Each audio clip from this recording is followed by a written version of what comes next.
Hello, people. First of all, if you notice the tiger striped shirt, let me thank my friend Jose Gonzalez. He was going to send me like a holiday gift and, a gift card or something like that. I said, look, I'll save you money. I really like tiger striped shirts. And I've been thinking of getting one. I have a tiger striped field jacket that I just got. Could you just order one online for me? And thank you, Jose. Really like it, man. When I was a kid, I had a set of tiger stripe camis, the pants and the fatigue top, and I would wear the fatigue top unbuttoned. I'd wear the pants. I just cinch them up.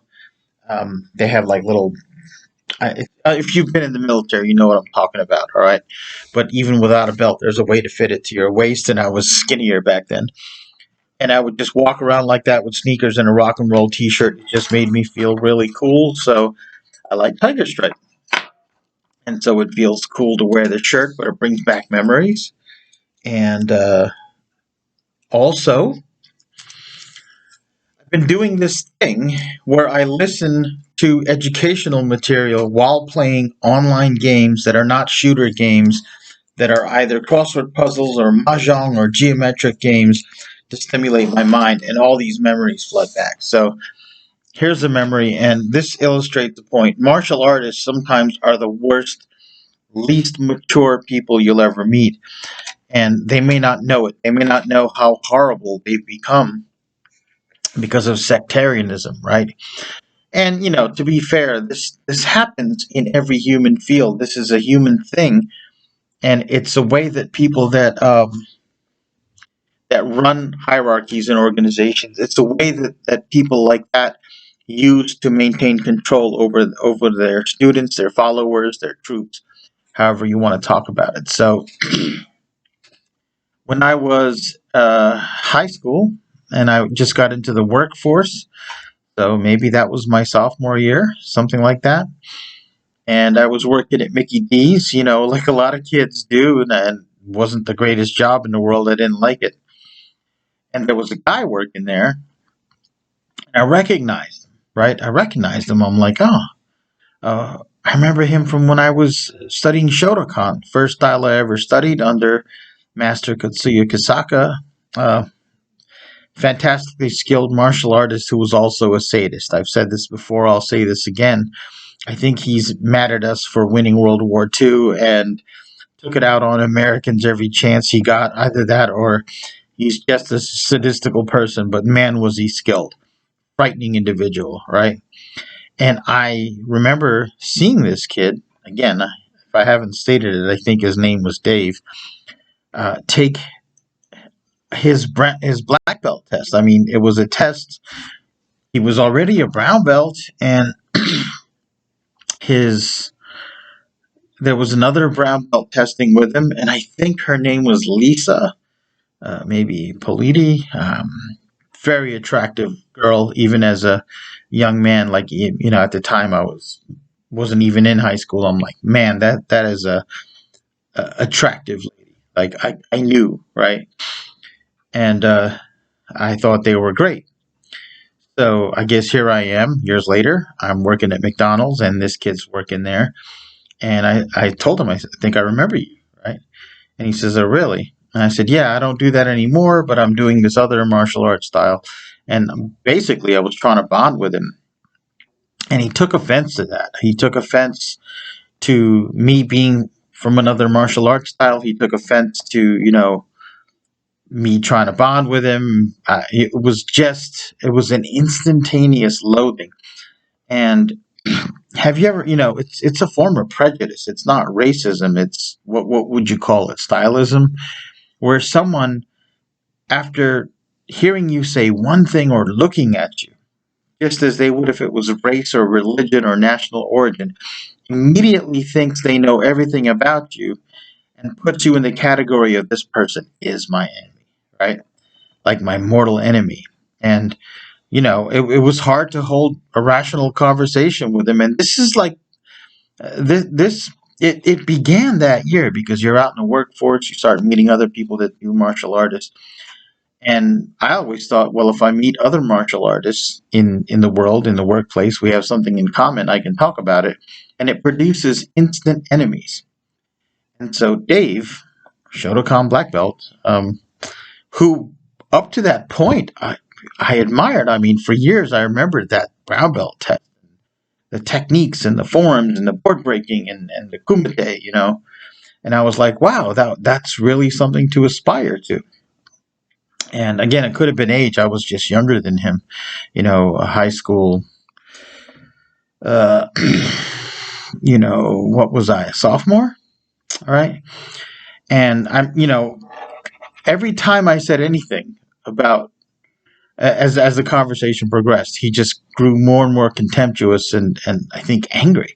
Like I remember I saying, well, I like the hook kick. I want to work on that. He says, oh, we don't practice these fancy, useless kicks. And I was like, it's not a fancy kick. In my school, that's just a basic kick. You learn it fairly early. And if you practice it, and I talked about times when I was, able to score with a hook kick, and it made him more contemptuous and I think angry. Like I think there was anger involved in that. And then he created a name for me on the spot, which for the life of me I can't remember, but it was some kind of mocking name. And I was like, I'm not going to talk to this guy anymore. Like I don't want to talk to this guy. So time passes, and Dave, he was this like wiry ginger type, redheaded guy. Which there's a lot of prejudice against ginger, so I don't want to promote that. I think he was a dick all by himself. It had nothing to do with his genetics or his hair, unless having red hair meant that people treated him a certain way. But in America, I don't think that's an issue. I don't know. I've never been a redhead. So I guess it was weeks. Was it weeks? Was it months? I worked there for a summer. And I began to really detest this job. I began to detest the job, the monotony of it, the people, the bosses. This was in Hamilton, New Jersey, I think on Route 33. And just, But it's what you did in high school. You got a job, right? There's this whole plan. You get a job, you get a car, you get a girl, blah, blah, blah. So... and it was a stark contrast because at karate, I was a leader. I mean, I helped run classes since day one when I started there. I think this wasn't too long after I started a Golden Eagle with Jeff Mack. I had prior experience in Shotokan. I'd done a lot of training on my own. He says, hey, you can help me teach the kids. You can help me hand out flyers, blah, blah, blah. And you don't have to pay tuition. And I was like, great. So an event came up where they needed someone to wear a costume, right? And I think I was the Hamburglar or something, they got the mask and the big hat. And I'm walking around, and one of the managers is like, teaching me how to engage with the kids, and they're smiling at you, and he's like, don't move too quickly, you'll scare them. I remember him saying that, right? And man, it got hot. It got hot in this thing, and it's heavy. You've got these giant rubber feet and this mask, and it was summer, and I was drowning in my sweat, and I was feeling kind of woozy, and I walked over, to look for someone because, you can't even get near things because the nose bumps on things. You've got these weird gloves on. It was very horrifically designed costume for the person inside. But I mean, I guess it looked the way they wanted it to look, right? And there was Dave. He was the only one I could see with my limited field of vision. And I was like, could you help me? I walked up to him and I waved him over and I said, hey, could you please help me get a drink? It's really hot in here. And he immediately began mocking me, right? He began mocking me and said, oh, is it you? And he said the name. And, I just kept saying, look, can you please give me a drink? Can I get a Coke or something? And I had to, pull him close. I tried to whisper, and he just kept mocking me, and he refused to give a thirsty, hot coworker who was working for the place that gave him the money that he used to spend on the things he needed and wanted. He wouldn't give me a drink. And finally, I just blew up. And in this big, floppy outfit with the nose and the hat and the giant rubber feet, I threw a Shotokan style roundhouse kick, because it was a tight space, so you couldn't pivot 180, right at his head. And I don't know if I connected or not. And then I was like, ready to move forward, and I don't know what happened after that. Like, I know he didn't hit me. I don't remember him hitting me, and I don't think I hit him, but I think I tried, and he backed off, and immediately, I at some point, it must have been at the point where either I threw the first kick or maybe I threw a second kick. It was so long ago. It's my right leg. I was trying to brain this guy because I was just furious. I was so hot in this thing. I was suffering. And there was a regional manager who was a beautiful woman, and had been sweet and nice to everybody all day. And she immediately jumped in to intervene, and I think I hit her on the hand because she was doing this. And they pulled me aside. It's a funny thing. It was a funny scene. Like, imagine the Hamburglar throwing karate kicks behind the grill in this narrow area, right, to an employee. And I don't know how old this kid was. He may have been out of high school. He had to have been. He was an adult when he tested, and that was before I went to high school. Maybe when I just started. It's hard to remember, man. And she intervened, and they took me aside, and she sat me down, and she's like, what happened? And I told her, I was like, I've been in this outfit. I didn't realize it was so hot, and I just wanted someone to give me a drink. And I went up to Dave, and instead of giving me a drink, he just kept making fun of me. But, and I think maybe she'd been in that outfit before when she was an employee. I'm like, I'm really sorry I hurt your hand. I don't want to get fired, but I guess you have to. She's like, no, we're not going to fire you. We're going to talk to him. We're going to talk to you. And I think after that, I never saw him again. And I don't know if he chose to leave or if they, he moved the shift around to not encounter me or whatever it was. But I never saw him there again. And I was thinking, like, wow, like, I admire this guy. Like, he was my idol, There was an image in my mind of what a passing brown belt test could be. And it was in my head for a year or more or a couple of years. And I was like, wow, that's the way to be. And then, just because I also did karate at the time, and I also did martial arts, but I did it differently. And it looked and sounded different. I was his enemy, and a black belt, martial arts is supposed to build character, and this guy supposedly was disciplined and trained by an old school martial artist, and he wouldn't give a thirsty coworker a drink when asked nicely, because I was an enemy, because I did different version of what he did. And again, the old tiger stripe, it brings back the memories, right?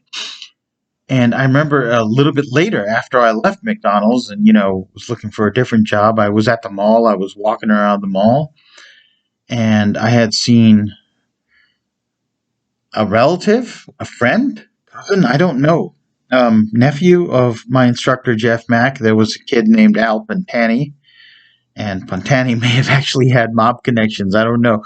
But, he was managing a burger stand or something at Quaker Bridge Mall in New Jersey. I don't even know if that mall's still there. And, so I talked to him, and, he was a dynamic martial artist as far as I was concerned. And he knew that kid, Dave, and they sparred. And, he mentioned that, I said, you're not at McDonald's anymore? I'm like, are you hiring? I found out Dave worked there, and I'm like, I'm not going to work for you. I don't want to be around that kid. He says, well, it doesn't mean you can't stop in and talk. So the next time I was at the mall, I went there to see if he was there. No, he wasn't, but there was another kid, and I was like, hey, have you seen Al? And he goes, no. I said, where do you know Al? And I said, yeah, he's a martial artist. He's fantastic. knows my instructor Jeff, and he goes, "Yeah, this guy Dave, I train and I spar with him sometimes, and he's like, the way he fights, he's so good. He says he disciplines my body. I guess they sparred hard." And he said, "Yeah." I said, "Well, that's good." I'm trying to change the subject, and he's like, "Yeah, Dave said, um, he started talking. He was enthusiastic about martial arts like I was, and I wanted to engage, but I was like, he knows Dave, and Dave thinks I'm his enemy." And so he said, "Yeah, and there's this, there's other people that don't really understand martial art." And he started, he used the nickname, and he started talking about me. I'm like, "Well, that's me." I told him about the story. I said, "Look, man, he wouldn't. It was hot. I was wearing this costume. He's a coworker. We worked for the same boss, and he wouldn't give me a drink in the summer in all this heat just because I do a different martial art than him."